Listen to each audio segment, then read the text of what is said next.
Shalom, Yasharala. This is your brother Dawada, coming at you with this here truth again. First and foremost, I want to give all praise unto Yahweh, Bahashim, Yahweh Shah, Bahashim, Rakakwadash. Double honors to the apostles and the elders of great millstone that taught us this truth and I rule well. And salutation and much love for you, Akim, pushing this truth and sincerity in the four corners of the earth and enduring afflictions to feed and edify the elect. So jumping back in on this here, topic dealing around Thanksgiving and things like that. It's a perfect time to bring out this here edification, clear up some things, especially dealing with the Northern Kingdom, where a lot of people think, the so-called natives, Latinos, and the so-called Latinos and Native Americans aren't Israelites. All right. And nevertheless, dispelling some of these myths and mysteries, but nevertheless, just touching on a couple of different things that's not in this, they have some of the oldest Israelite artifacts have actually been found over here in the Americas, right? You can go back, look at Glenn Beck, right? And why he got fired from Fox, right? He found these little stones or whatever, whatnot, the oldest 10 Commandments and the oldest Hebrew writing, the old ancient Paleo Hebrew writing, all right, over here in the Americas, all right? And there's no explanation of how, the so-called natives, right, had the 10 Commandments, a lot older version of the 10 Commandments. Then, and when I say that, I mean like the writing, all right? They wrote in the original Hebrew writing, all right? But nevertheless, they had a lot of Israelite customs. Like when you look at their wardrobe, they was wearing the fringes, This is why, like, you see a lot of things is recreating these images, like the so-called Native American outfits. They had the fringes on there, or hell, even when you look up, like, if you see me on the highways and the byways, right, the garment that I wear, I wound up getting that off of Amazon. I looked up, I think, Mexican poncho, right? Basically, and all you had to do is add the border of blue. It's the same thing as the garments that we would wear in the ancient days. Where did these things come from? All right.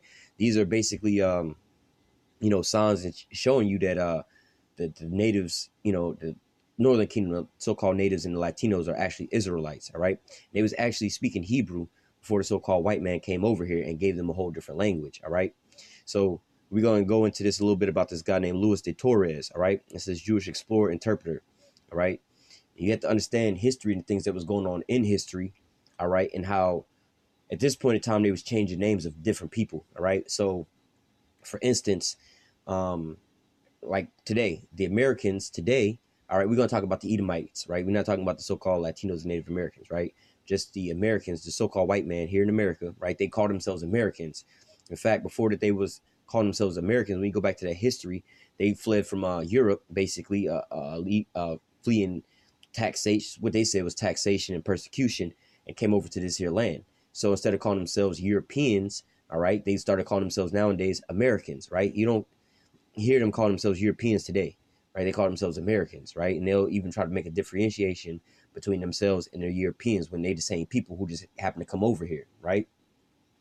So, hey, it's just like the Chinese people, right? To give you a better perspective, Chinese people predominantly live in China, right? If they move over to, let's say, Cuba, right, and populate all of Cuba, and now all the people over in Cuba are basically Chinese people, they may call themselves Cubans, but they're not Cubans or so-called Cubans, right? They still Chinese people who just so happen to live over there, right? So you have to take this into consideration when we go through some of these different names and don't stumble on some of these stumbling blocks. Again, you have to go back into history, the time frames of when these was going on and who these people really were at this point in time.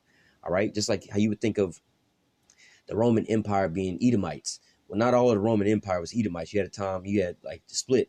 You had the Ottoman Empire and the Byzantine Empire, right? Going into the Dark Ages, right? The Byzantine Empire was Jakes, the so-called black people that was ruling over there, man. All right. Just like in Europe, right? The original Europeans was Jakes over there, man. All right. Just like you can go and read the King James 1611 Bible, right? That was a so-called black man who was reigning over there at that point in time in the 1600s. All right. So for them to call themselves Europeans, they weren't Europeans. All right. And nevertheless, all these names are all made up anyway. But, they actually Edomites versus Israelites. But nevertheless, calling themselves these things are stumbling blocks to our people nowadays. They're like, oh, those so-called white men has always been Europeans. Well, no, in 1611 and before that, they were Jakes. You know what I'm saying? Same with the Spaniards, which we're going to get into. The Spaniards were not always so-called white people, right? Some of you so-called black people who did somewhat some little research or heard somebody talking about Moors, all right? You have to understand the Moors was basically Israelites, all right? The Southern Kingdom that was over there that had converted into Islam, the religion of Islam. These are still Israelites who just had a different religion. Just like how we was over here, in America as being, we were still Israelites, whether we knew we were Israelites or not. You still have some Israelites, you still have Israelites to this same very day here in America that don't know or don't accept that they're Israelites.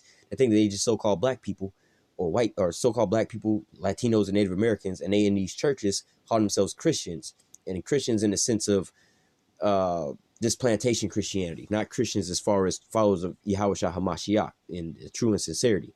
All right. So the same way they do it today here, it's the same way they was doing it over in Spain with the Moors. These were still Israelites. All right. So we come across Spaniards. All right. These aren't talking about the Spaniards you would think of today or the people you look over there today and see, you know, oh, these people, so on and so forth. Nah, like Columbus came up out of Spain. All right, calling themselves Spaniards, but you have to understand the transition that was going on at that point in time. All right, so let's read this a little bit. It says, Louis Torres, a Jewish explorer, interpreter, crew member on Christopher Columbus's 1942 voyage to the New World, and also the first Jew to step foot in the Americas. So you have to understand, when they talk about this, it was the first Jew to step foot on the Americas, right? Now they telling you truth there. This was an Israelite, right? Now, Columbus and them would eventually call themselves saying that they was Jewish people. So why wasn't Columbus the first man to step, the first Jewish person to step foot on a land over here? I'm saying this coming from their perspective, where they think the Jews and Jewish people are the same people. They're not. All right. Like a Spaniard and a Spanish people. They two different people, man. All right. The Spanish people have Spaniard ways. All right. But never, because that's who took them into captivity. Right. That's why they speak their Spanish, their language. Right. So it says Louis Torres, the Jewish interpreter, right? It says Louis Torres was employed by Christopher Columbus as an interpreter on the first voyage to the New World. So first and foremost, he's an interpreter. Columbus needed this dude to be able to speak a different language, or the language of the people who he is planning on encountering, right? So it says prior to this, the Torres held a position with Juan Chacon, governor of America, a province where there was a large number of Jews. All right. So this was where they was at. All right. They was basically over in Spain. There was a large population of Jews, being so-called Negroes, basically the Southern Kingdom. We was over there. Like I said, you can go back and look up at the Moors in Spain. All right. Now the Moors in Spain, they have a history. They was over there for quite a while. Damn near, I want to say like almost 1,000 years ruling over there, right? They actually had Edomites in captivity over there, right? You can go look up the paintings and the images and so on and so forth. And just looking at the images, the people that were serving was the Edomites, and people that was in the royal position was Jake, right? And so-called Negroes, right? It says, because he was Jewish, all right, or because he was an Israelite, and this was during the era of the Inquisition. Like I said, you have to understand history in this time frame and what was going on. All right. It says it was necessary for him to convert to Catholicism, which he did the day before the Nina, the Pinta, and the Santa Maria set sail on August 2nd, 1942. The voyage also coincided with the expulsion of all Jews from Spain, going back into the Inquisition. So if this happened, if there was an expulsion of all the Jews from Spain, all right, why are these so-called Edomites still call themselves, when you really dig deep into their history, they call themselves Jewish people, right? Just like Hitler. Right? Why would the hell would he be trying to exterminate Jewish people when he himself was Jewish? You know, and when I say Jewish, I'm not talking about these was Israelites. These are Edomites who are coming under the name of being Jewish, you know, Jewish converts. You know, you can go back to Kagan Bouillon and the Khazarian Empire from the Khazars, right? Where they started, well, really before that, shit. In the Roman Empire, you had the same situation, like Herod the Great, man. You know what I'm saying? The Herod was talking about he was a goddamn Israelite, but he wasn't no Israelite, man. All right? Nevertheless, it says, now again, going back to this time frame, this is when, all right, when the Edomites was taking over at this point in time. But you have to understand, if they was taking over, who the fuck was already in power? The people that was in power or who was ruling over in these areas was the Israelites, all right? And they telling you, it says the voyage also coincided with the expulsion or the taking out of all the Israelites, the so-called Negroes that was over there ruling from Spain, which, again, look up the Moors in Spain, right? You'll see the images of what I'm talking about. So now if he wound up getting this dude, Louis Torres, from over there, all right, and he was a Jew from over there right before all the Jews was expelled, all right. Now, these Jews was so, again, look at the images of the Moors in Spain. Where are those people at today? They don't call them people the Spaniards no more. There's a whole different, when you look up Spaniards, you see these Edomites over there. You don't see the images of so-called black men. You have to look up Moors in Spain under those terms to be able to see what they were talking about in that time frame period, all right. In that same time frame and period, the Edomites that was over there, the so-called white people, wouldn't call themselves Spaniards. All right, they was in servitude to the Moors. All right. It says, well, continuing on, it says, because he was versed in Hebrew. All right, this is the important part. Now, the story, they tell you that Columbus came over here, who was looking for Asia, right? And he was looking, looking for Asia and got lost or whatever, whatnot, and came into the Americas. But now, if Homeboy decided to go on this here voyage to find Asia, why didn't he, and he was smart enough to hire him an interpreter to some people who would speak the language. Why didn't he get a person who would be able to speak the Asiatic languages, right? Let's look at the languages he knew. This is because he was versed in Hebrew, first and foremost, Aramaic, Spanish, Portuguese, French, Latin, and some Arabic, all right? None of the Asian languages. Columbus had thought that he would be helpful upon the arrival. Especially useful would be his knowledge of Hebrew and Aramaic, as Columbus fully expected to encounter. See, there's a stumbling block. Asians don't speak Hebrew, all right?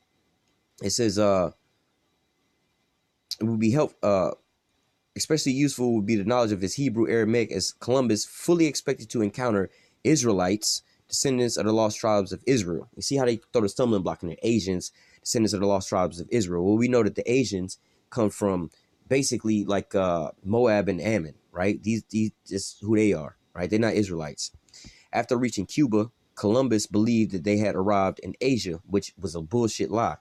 You can find this even in movies where Columbus in his journals that he was looking in the book of Second Esdras to find out where the fuck this new land was gonna be at, which we're gonna grab that whole prophecy, man.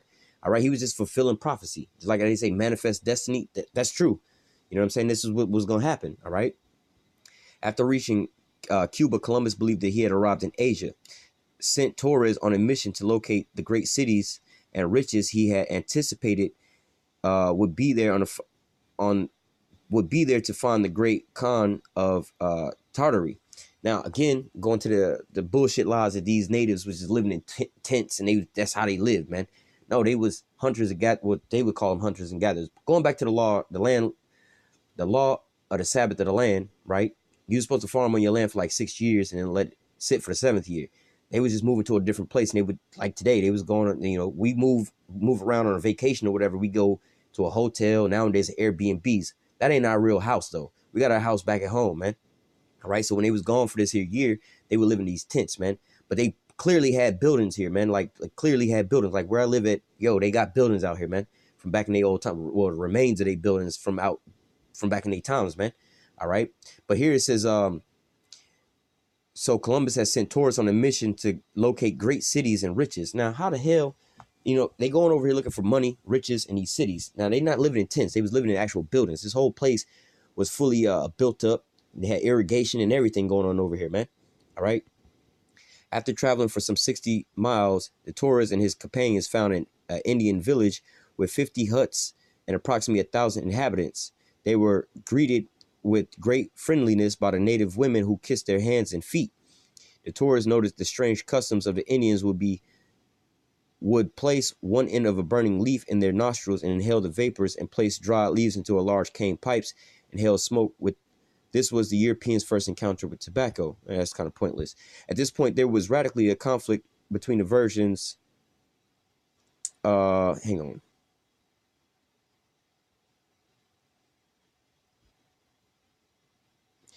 Yeah, I'm not going to read this for time's sake. This is second paragraph. But the point I wanted to get here says, regardless of his final outcome, Luis de Torres was without dispute the first Jew to set foot in the Americas. All right. Now, the point of all of this is the fact of, first and foremost, that there's no question that Luis de Torres was a Jew, was an actual Israelite, right? From the time, and he came out of the place in the location where the Israelites was scattered at, where they was at over there in Spain. All right. He spoke the Hebrew language. All right. Columbus employed this guy, brought him over to the Americas to be able to speak and translate Hebrew, because he was expecting to find Hebrew people, the descendants of the tribes. It says because he was versed in Hebrew, Aramaic, Spanish, Portuguese, French, Latin, and some Arabic, Columbus had thought he would be helpful upon the arrival. Especially useful would be his knowledge of Hebrew and Aramaic, as Columbus fully expected to encounter, we're going to say, Israelites, descendants of the lost tribe of Israel. All right. That's who he came over. That's who he thought he was coming over here looking for. He wasn't looking for no Asia or no shit like that. He would have brought people who would have been speaking that language. All right. But nevertheless, and plus they was going to Asia the whole damn time anyway. All right. That's just some. Hey, when you be indoctrinated in this school system, this fool system, you'll believe anything, right? So let me go to we'll just go ahead and touch on that scenario first. This is the book of 2nd Ezra chapter 13. I'm going to verse 40. Verse 39.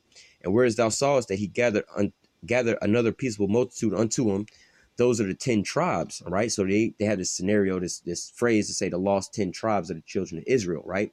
You always hear about that, the lost tribes. Like even when you go over to Israel, the land of Israel, right? Those imposters over there claim to be what? Really just the kingdom of Judah, right? They only claiming to be the kingdom of Judah. They don't even acknowledge the kingdom of Israel.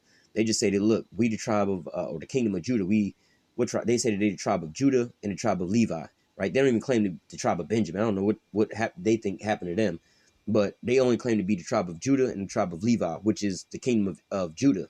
It's not, they don't even encompass the kingdom of Israel, right? So they don't even talk about the 10 tribes, right?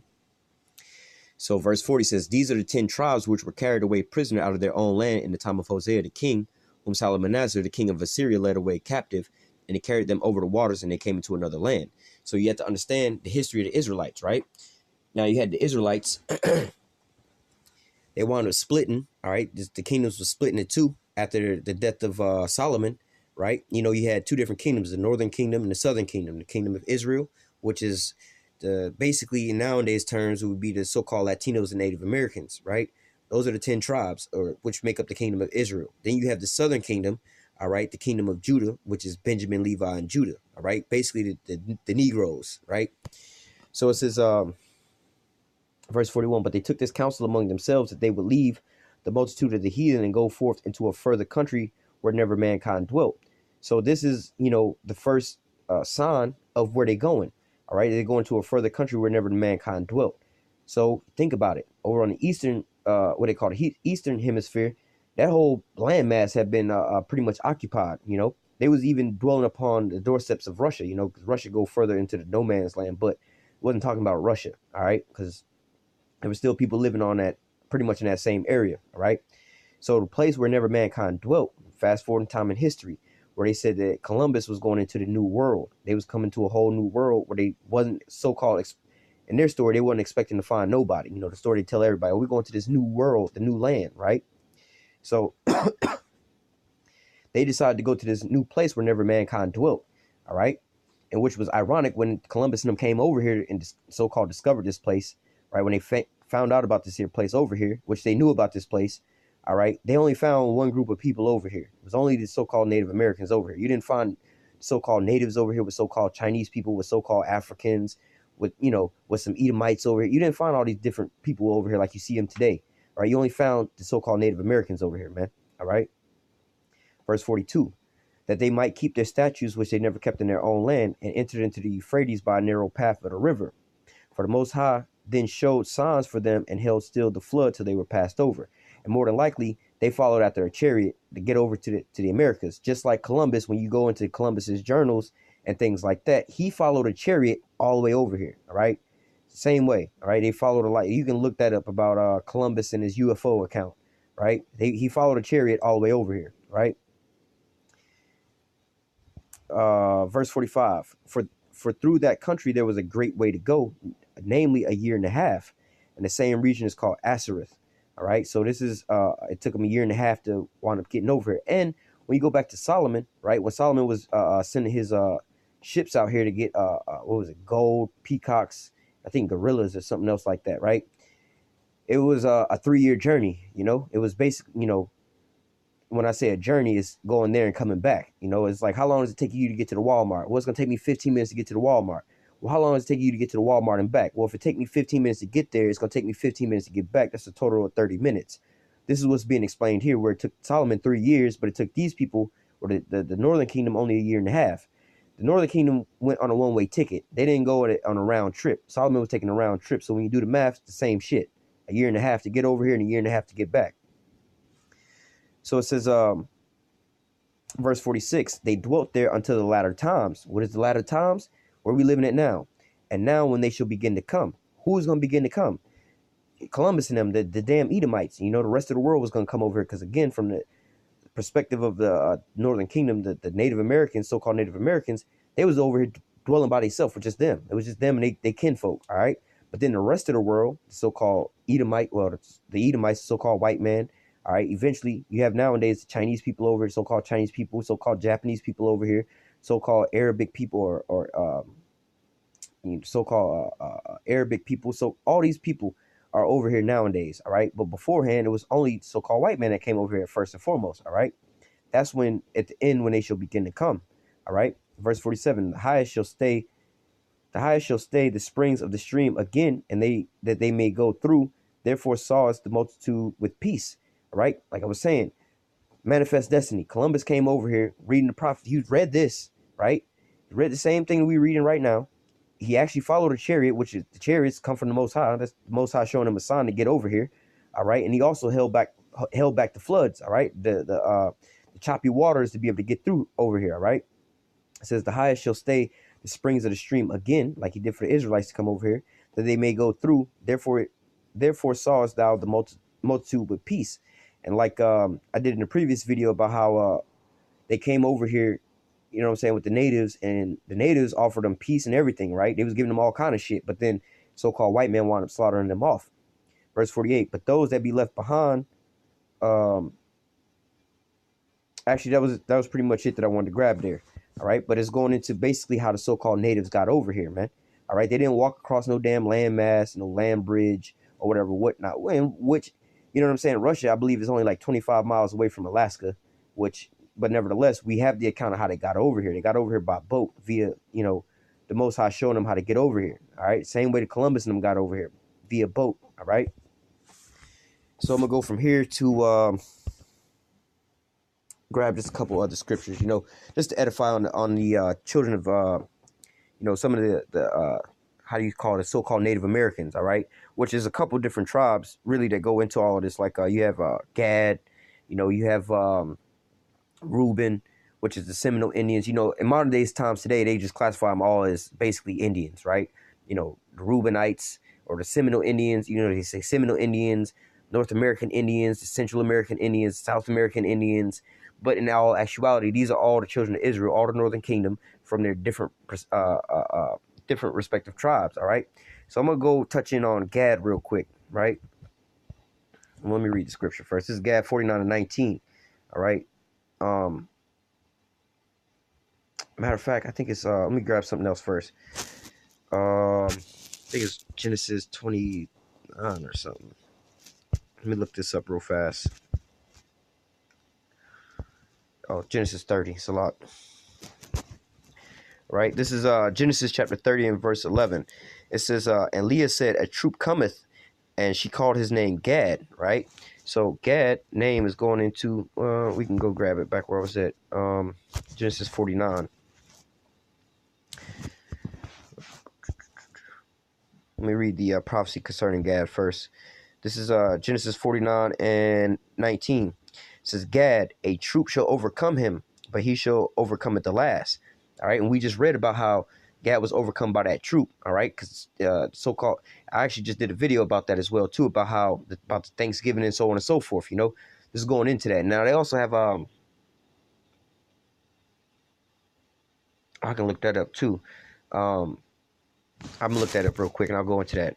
But let me go into this name real quick. All right, Gad. Gad means a troop, right? It says Gad, a troop, right?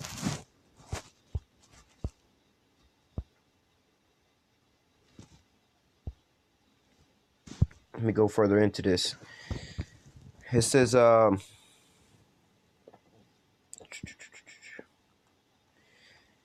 fortune has come. All right. It says taking his name from good fortune.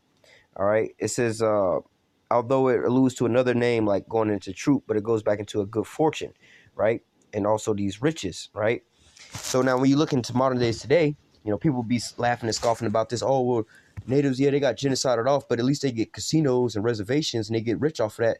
Well, you got what they call $5 Indian. Basically, these Edomites go over there and claim to be so-called natives, and they wind up taking up the casinos and get money up off of that. But nevertheless, going back into what him being fortunate, rich, That's who, where all the, because I believe that in America it's illegal to have a casino anywhere in America. The only place you can have casinos is on Indian reservations, which is not technically U.S. federal land, right? They have land here in America that's not, technically not theirs, you know what I'm saying, which is the reservations. This is why they allow them to do that. Or like you go down to like Alabama and shit, they have what they call it, the gambling boats. They go out in international water and they just gamble out there, But nevertheless, it's going into a fortune, And also, shit, let me look up this other scripture about that.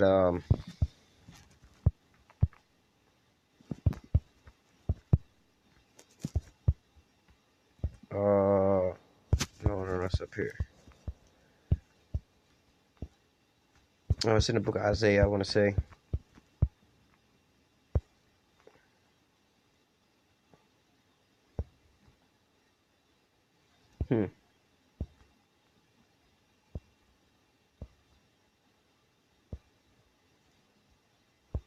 All right, I gotta look it up then.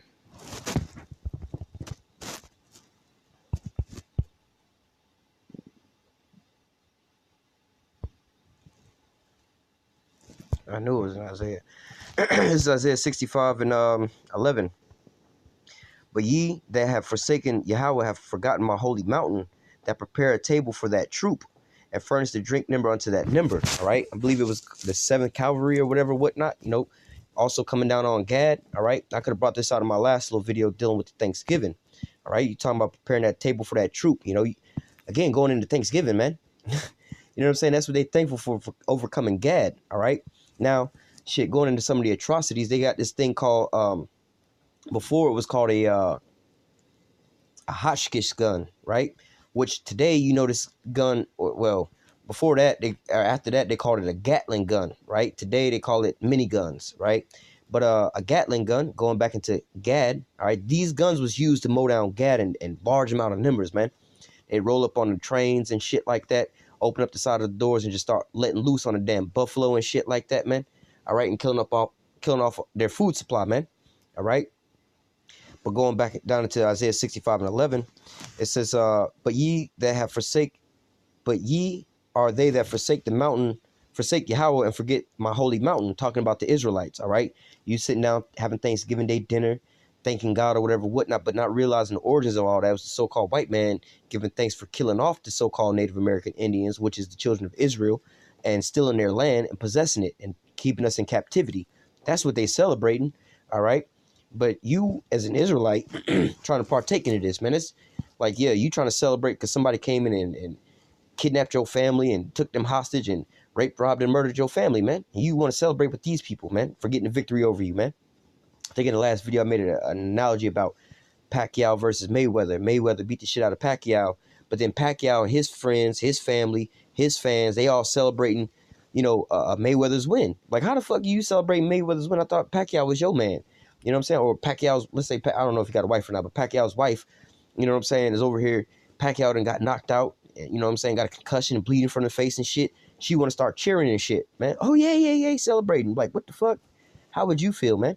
All right, it's the same thing that's going on today with this Thanksgiving Day dinner, man.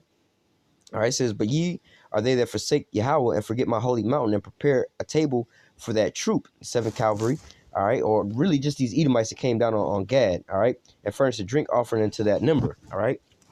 Let me go back into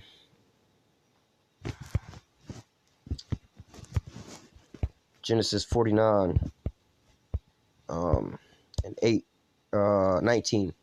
It says, Gad, a troop shall overcome him, all right, and that's what happened when you go back into the history of what happened to the Native American Indians, all right. They was taken out by basically these Edomites, all right.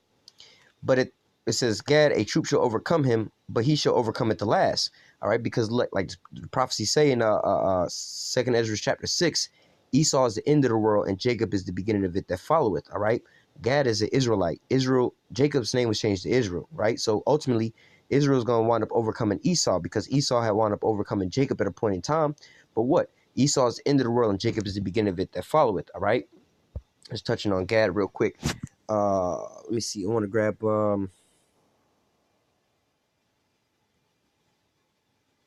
because I just spoke on that how they rode up on them trains and was killing off all the damn buffalo and shit, right? Where's that at? I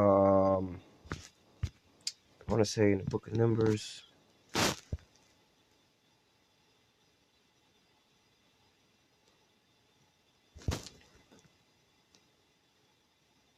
Con. Right now, here's another thing, right? Let me just read this here. Let me see if I can find it somewhere else in here too, because they dwelt together. You know, the Northern Kingdom pretty much dwelt together once, especially when they came over here, man. All right.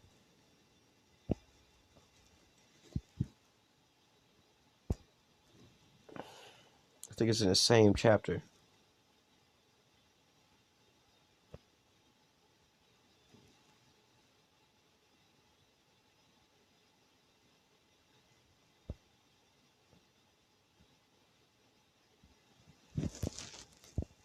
Slovakia. I mean, this is a good chapter right here to read about, you know, dealing with Gad, Reuben, and I believe they talk about Manasseh as well, too. Right here. All right, I'm going to come back down to that. But let me read from the top first. All right, verse 33, I'm going to go back to that. Numbers 32 and 1. Now the children of Reuben, which are the so-called Seminole Indians, and the children of Gad, which are the so-called North American Indians, had a very great multitude of cattle, right? So they was farming and cattle, pretty much to say. Or fast forward to today, where they say bison, right? This was their mainstay, and this is how the Edomites pretty much try to killing them all off by starving them out by killing off all the damn bison, right? This is why we don't really have no bison nowadays, right? And what is bison? Bison is in the family of what? A cow, right? It says, now the children of Reuben and the children of Gad had a very great multitude of cattle, and when they saw the land of Jazer and the land of Gilead, that behold, the place was a place for cattle. So they're looking for a place to raise their damn cows up, or the cattle up. Verse 4, even the country which Yahweh smote before the congregation of Israel is a land for cattle, and thy servants have cattle, right? Going back into what? This is, you know, when you go into the history of the natives, you always see them with what? These buffaloes and so on and so forth. Let me go down to 33. And Moses gave unto them even to the children of Gad, and to the children of Reuben, and to half the tribe of Manasseh, all right, the so-called Cubans, right?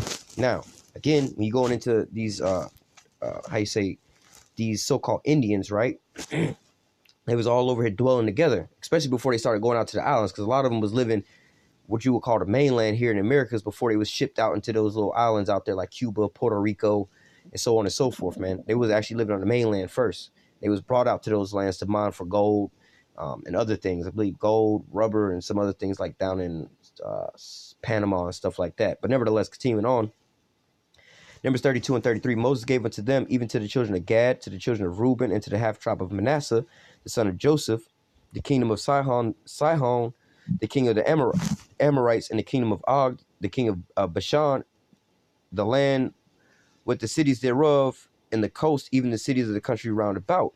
All right, so look, you got these here tribes dwelling together, man. Gad, Reuben, and Manasseh. All right, so when you go into how they would say, if you go back to these people's names before they was called Cubans, Puerto Ricans, and so on and so forth, like the Puerto Ricans, right? Puerto Rico means rich port. Port Rican, rich, right? Rich port. That's what they was calling them, right? Like Haitians means like basically you could say demons, because Haiti was what you would call hell, right? And people that lived there in you like hellions or demons, right? That's what they was calling them. There was another one too where they was calling them like a dog or some shit. You know what I'm saying? But and Indians mean savage. These weren't the names that they, you know, had on themselves. But nevertheless, like you had and even before those names, you had like the names of the Tainos or whatever, whatnot. When you look up the Taino Indians, all right, which would basically be the Ephraimites, so-called Puerto Ricans, all right? They had different names before they was called what they was called today, all right? So they still under the same names. Let me grab that too. I brought this out in the last lesson. The book of Deuteronomy, chapter 28.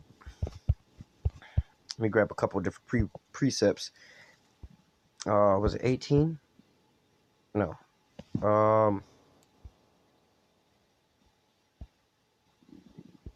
Really, all of these all fall upon them, man. Like literally, you could not even think about the so-called well, the so-called Negroes or the Southern Kingdom, and just apply this strictly to, hey, just strictly to the Native Americans, man. Because literally you can do this to every one tribe individually, but for the most part, you know what I'm saying, we speaking about the Native Americans today, all right? Read this through Deuteronomy 28:15 on down with the same perspective of the so-called Native Americans in mind, you know, being Indian scout, being put on reservations, being put through those boarding schools, their nationality taken away from them, all right? Um, so I want to grab a couple of these real quick. This is Deuteronomy 28:30. Thou shalt betroth the wife, and another man shall lie with her. All right, which that happened as well. There while women were being raped. But thou shalt build a house, and thou shalt not dwell therein. Thou shalt plant a vineyard, and shalt not gather the grapes thereof. They had already had America built up. Everything was all built up over here. Like they talk about the city of El Dorado. These people's coming over here looking for the gold in these rich cities that these Israelites had over here, man. All right, but nevertheless, you know, shit, you can even go back into the history of that. What was it? Hernando de Soto and shit, how he was all perplexed and all mad and butt hurt and shit. It was the same story as it's the same exact story as the Black Wall Street, right? Like in the Black Wall Street, you had the Negroes, you know, the Southern Kingdom, you know, Judah, you know, Judah basically living way better off and richer than Esau. Esau was living on the outskirts, looking in at how rich Judah was, right? They got all pissed off, was jealous, went in and robbed all the houses and burnt up all the houses and burnt up the whole shit, man, to where it's just a patch of land now, man. All right, same thing in Rosewood down here in Florida, right? But nevertheless, you know, this is what happened. So the same thing happened with like DeSoto and them and Hernando Cortez and them. They came over here. It was like, damn, man. Like you look up the story of El Dorado. It was like, man, they got the palaces they got over in these wooden palaces and shit like that they got over in Europe, you know, and it's all like destitute. They ain't really got shit over there. No real resources. That's why they call it the bottomless pit. All right, they ain't got no real resources over there. They come over here seeing these so-called savages is living over here in fucking big ass palaces and shit is well lit. They got aquifers, aqueducts, you know, farming and shit. They got all this sophisticated type of shit going on, like what you would have in modern days today. All right, back in those days where the Europeans didn't have that, man. And really, you know, we had a lot better technology back then than we do today, right? So like back in the olden days, like your boy Xerxes and shit from the movie 300, homeboy had heated floors. You know what I'm saying? Like they had, I don't know if it was marble, but they had some type of stone, right? That you would basically walk on the floor. But under that, it was be a little hollowed out. They would have the floors being heated by coals or whatever, whatnot. So you're not walking on cold ass slab stone. They actually had heated floors. They even had heated pools back in those days, man. All right. Nowadays, today, you don't got no goddamn heated floors in your house, man. All right. But nevertheless, you know, for the perspective of people thinking that people was living in the goddamn huts and caves and shit like that. The Edomites was living in caves. All right. And Gad was living in tents when they was dwelling, you know, on a journey. Like you live in hotels, man. Because you had the land Sabbath, man. That's why they was moving on the 7th year, because they wasn't staying on the farmland where they was living at. They couldn't farm on that land. All right. So it says, thou shalt betroth the wife, and another man shall lie with her. Thou shalt build a house, and thou shalt not dwell therein. Thou shalt plant a vineyard, and thou shalt not gather the grapes thereof. Yeah, so look, what happened here on the land was Gad had this here land built up, and guess who came over and took it all? Now they living on these small ass reservations, and they calling this the so-called white man's land over here now. All right. Gad was the one who showed Esau how to plant and how to live over here, how to live off of how they call it agriculture, you know, being damn, I can't think of the word now, where you live like a farming type of life. But nevertheless, you know, this is what Gad was teaching Esau. But guess what? Gad was the one that was starved out over here. How the fuck we taught y'all how to eat and y'all starved us out? They killed off all the buffalo and wound up taking away all the crops and stuff away from them. All right. Verse 31, speaking of the buffalo, thy ox shall be slain before thy eyes, thou shalt not eat thereof. All right, going right back into the damn buffalo. Thy asses shall be violently taken away from before thy face, thou shalt not have, and shall not be restored to thee. Thy sheep shall be given into thy enemies, and thou shalt not have none to rescue them. All right. Oh shit, 32. Thy son and thy daughter shall be given to another people. Thy eyes shall look and fill with longing for them all the day long. There shall not be no might in their hand. Going into those boarding schools, all right? Verse 33, the fruit of thy land and all thy labor shall a nation which thou knowest not eat up. Thou shalt be only oppressed and cursed always. Is that not the story of the so-called Native Americans? When they came, the Edomites came over here, they showed them how to farm and how to eat. But guess what happened to them? They wound up overtaking them and pushing them off into reservations when they had all of the Americas North, Central, and South of America. All right. But yet and still now they living on small little reservations, man. All right. When you collectively put together all their reservations, this is a lot smaller than shit any given damn state that's called in the United States today, man. All right. Verse 34, thou shalt be mad for the sight of thy eyes, which thou shalt see. And now you start seeing a lot of these so-called natives that's living on these reservations, all right, drinking themselves to death, man, all right, because of the oppression that they up under, all right. Let me go down to verse 37. Thou shalt become an astonishment, a proverb, a byword among all nations, whether Yahweh shall lead thee, all right. What do we refer to these people to as till this same very day? Indians, which goes back into what? A savage, right? This is what we call these people today, man. Oh, the North American Indians, Native American Indians, oh, the Indians or whatever. That's just going into savages, man. They just do, how do I say, bringing you to becoming less human so that they can basically not have that psychological mind fuck of killing humans, right? Just like for instance, you may have a problem with pulling the trigger and blowing somebody's brains out, right? You see this all the time in movies, like, oh, I can't do it or whatever, whatnot. Because you see a human being right there. You see another life just like yours, right? It's something hard to do, right? But when a goddamn mosquito, which is another living being, is a living, right? You know what I'm saying? It's got kids, it had family, whatever, whatnot. It's got to eat and everything like that, right? It's living. Mosquitoes, spiders, whatever, whatnot, man. Roaches. We have no problem with smashing these motherfuckers, right? Because why? We don't look at it as human, right? Same way with animals. You go out and slaughter certain animals to eat. Oh, it's chicken. We got to slaughter this shit to eat it. You know what I'm saying? But it's got kids. It's got a family, whatever, whatnot. It's living. It's breathing. How come you don't care about it? We supposed to be eating this shit. It's food. You don't look at it as human. That's why you think like, nah, we ain't eating no people. That's crazy. That's human. We'll eat this here. It's still a body. It's still flesh. It's still got life. It's still living on this earth. One is a human. You look at it as human. The other one is an animal or an insect. It's insignificant and comparably to you. It's not on your same level, right? But when you demonize a person to the point to where you take that human aspect away from them, all right, the human psyche allows them to just do whatever to them. All right, for an example, back in the Roman Empire, they was calling them the barbers or the barbarians, right? Just basically, fast forward today, I'll give you other names. The Indians, savages. Today, they call them terrorists, right? You have no problem. The American government say we're going on the news. We finna go bomb Syria. We killed 35 different terrorists today. Everybody go and cheer. But if they say, oh, we went over to Syria and we bombed 35 human beings and killed 35 people, people be like, what the fuck? What y'all doing? Well, hold up. You know what I'm saying? So as long as you bring them to a state to where you're not looking at them as human, you have no problem with killing them. All right. And this is what they wind up doing by bringing them, calling them a byword and proverb going into that Indian. Are they savages? We got to civilize these savages over here. And that's what wound up happening, man. All right. So look, man, the so-called natives, the so-called natives and the Latinos, I wasn't really speaking on them, but hey, they all in the same boat, man. They all Israelites, man. All right. And this is a point in time, where, hey, the fact of the matter, you celebrating the genocide of their people getting killed off, man, it should be a sign unto you that these are the children of Israel. All right. This is Daniel chapter 9, verse 12. It says, and he had confirmed his word which he spake against us and against our judges that judged us, by bringing upon us a great evil, which we was just reading some of that in the book of Deuteronomy chapter 28. All right, starting in verse 15 on down, which are the curses, and a part of those curses will be bringing Esau Edom upon us, right? It says, for under the whole heaven have not been done as have been done unto Jerusalem. Now, Jerusalem is speaking about the nation of Israel, right? You have the kingdom of Israel and the kingdom of Judah. All right, the kingdom of Israel is the northern kingdom. It's sometimes referred to as the northern kingdom or the kingdom of Israel, which is the 10 tribes, which you so-called Latinos and Native Americans, right? The southern kingdom, which is sometimes referred to as the southern kingdom, is the kingdom of Judah, which is the Judah, Benjamin, and Levi, which you so-called Negroes, you so-called like Haitians, you so-called we call them I would say West Indies. I was going to just say Jamaicans, but really the West Indies and so on and so forth. Those are the kingdom of Judah. But nevertheless, like I said, you have the kingdom of Israel and the kingdom of Judah. These are two different kingdoms, right? Because the nation of Israel was split into two different kingdoms. But you have the whole nation of Israel, the children of Israel, which consists of the northern kingdom and the southern kingdom, the kingdom of Israel and the kingdom of Judah, the so-called Negroes, Latinos, and Native Americans, right?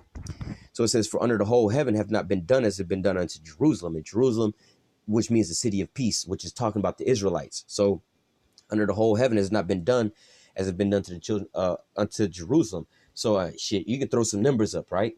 Because we speak about the atrocities that happened to the so-called Negroes, how the Middle Passage alone, 99 million so-called Negroes died in just the transport getting over here in the Middle Passages alone. All right, not to mention the amount of ones that went into slavery. They only tell you about, and they'll give you some bullshit numbers about 12%, or 12 million of them came into the United States, when it was way more than that came over to the United States, which I believe Brazil actually got the most. But nevertheless, um, we're going to talk about the Middle Passages. 99 million of them in just the Middle Passages, right? That's a lot of fucking people, right? Gad, right? The Northern Kingdom, right? 100 million of them was slaughtered off in this here land, man. More than 100 million, really, because it was more than 100 million of them living over here in the United States, man. All right, just the United States alone. You know what I'm saying? It was more than 100 million of them living over here in the United States alone, and now they had been brought down to less than a million. All right, and not all of them got killed off. Some of them actually, like the last video I did, like the prophecies say, let's cut off Israel from their remembrance. There had to be a falling away first. So they, on their birth certificates, relabeled them as different things: mulattoes, Negroes, so-called white people. So they wouldn't even think of themselves as so-called natives anymore. All right. So this is the prophecy. They was going to become a byword and a proverb. They was going to discontinue from their own heritage. All right. These same people, you know what I'm saying, the most atrocities will happen unto them as well too, man. All right. You've never had you have had other accounts where there was large amounts of people like that got killed off, but this was like World War I and World War II. You know what I'm saying? It was like 50 million people from these different places like Russia, China. But China is not the Edomites, but nevertheless, they was a part of that as well too. But nevertheless, the majority of all these people that died was all Edomites. It was all pretty much Edomite on Edomite warfare. All right. So it wasn't like the Edomites was going off, and the Chinese people wound up killing their own people. Their dictator wound up killing their own people. So it wasn't like that the Edomites came over here and killed off all these goddamn Chinese people. Only people that the so-called Edomites was doing that to was the so-called Negroes, Latinos, and Native Americans, which are the children of Israel, which I'm going to read it again, Daniel chapter 9 and verse 12. He have confirmed his word, which he has spake against us and against our judges that judged us, by bringing upon us a great evil. For under the whole heaven have not been done as have been done unto Jerusalem. All right. So look, when you talk about the 100 million that wound up dying of the so-called natives, the 100+ million of them that died, them being Indian scalped. All right. All these different Thanksgivings that was upheld about them, giving them the strong drink, the alcohol, taking away from them their heritage and all, so on and so forth. They're under the same curses as you so-called Negroes are, man. And the so-called Latinos, man. All right. That's why they call them these fucked up ass names and stuff like that, man. All right. But nevertheless, Lord willing, this here lesson was edifying into the elect, you know what I'm saying? And Lord willing, you was able to be edified on this here day that they celebrate as Thanksgiving, so on and so forth, you know what I'm saying? And actually get the real understanding about this, and that you wake up, because the Lord is really doing the work right now, man. He's waking up the children of Israel, about to bring us back to our natural state, man. All right. And you don't want to keep cleaving to this damn so-called white man over here, this damn devil, man, and falling after his ways. At least you take the same punishment, man. All right. So I'm going to go ahead and close out with that. Lord willing, this here lesson was edifying into the elect. Until next time, I say, call halal Yahweh, Bahashim, Yahweh Shah, Bahashim, Rakakwadash. Double honors to the apostles and the elders, a great millstone that taught us this truth and that rule well. And salutation and much love for you, I can pushing this truth and sincerity on the four corners of the earth and enduring afflictions to feed and edify the elect. Until next time, I say, stay strong and shalom.